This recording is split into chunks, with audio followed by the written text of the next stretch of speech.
ድንግል ማርያም አብን ወልድን መንፈስ ቅዱስን እንድናውቅ መጽሔተ ሃይማኖት የሃይማኖት ምስክር ናት። አብ ወልድ መንፈስ ቅዱስን እንድናውቅ ከሷ በመወለዱ ማለት ነው። አልቦ ዘአይመሮሙ ለስሉስ ቅዱስ ዘእንበለ እምድኅረ ተሰገወ ወልድ ዋሂድ እምቅድስት እሙ።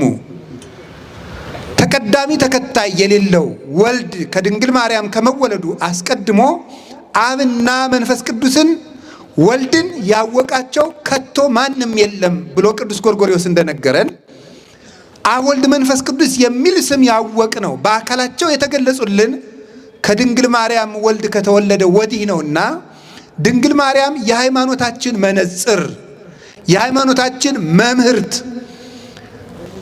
አባ ጊዮርጊስ ሲናገር ኦ ሰሌዳ መለኮት ይላታል። አንቺ የምስጢረ መለኮት ሰሌዳ ነሽ፣ ሃይማኖት የታወቀብሽ መሰረተ ሃይማኖት ወድድ አሚን፣ የሃይማኖት መሰረትና ግድግዳ የእምነት ጣራና ግድግዳ አንቺ ነሽ ብሎ እንዳመሰገናት እመቤታችንን መሰረተ ሃይማኖት የምንልበት ምክንያት ሃይማኖትን ከሷ ወዲህ ተምረነዋል፣ ከሷ ወዲህ አውቀነዋል እና ነው። ከዚህ የተነሳ ነው ጌታ ራሱ ምን ብሏል? አነ ውእቱ ፍኖተ ጽድቅ ወሕይወት፣ እኔ እውነት ሕይወትና ጎዳና ነኝ።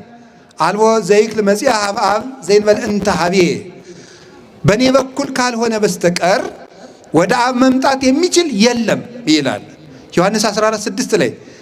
እኔ መንገድ ነኝ፣ በእኔ በኩል ካልሆነ ወደ አብ መምጣት የሚችል የለም ማለት እኔ ልጅ ነኝ ብዬ ባልገለጥና እኔ ባላስተምር አብን የሚያውቀው የለም፣ ወይም የኔን የባህሪ ልጅነት ሳያምን አብን የባህሪ አባት ነህ ብሎ ማመን የሚቻለው የለም ብሎ እንደነገረን ስለ አባቱ ነገረን። የሃይማኖት ልብ ሰጠን። የመንፈስ ቅዱስን ሕልውና አስተማረን። ክርስቶስ ከድንግል ማርያም ተወልዶ ሃይማኖትን የምንሸከምበትን ልብ ሰጥቶን አረገ።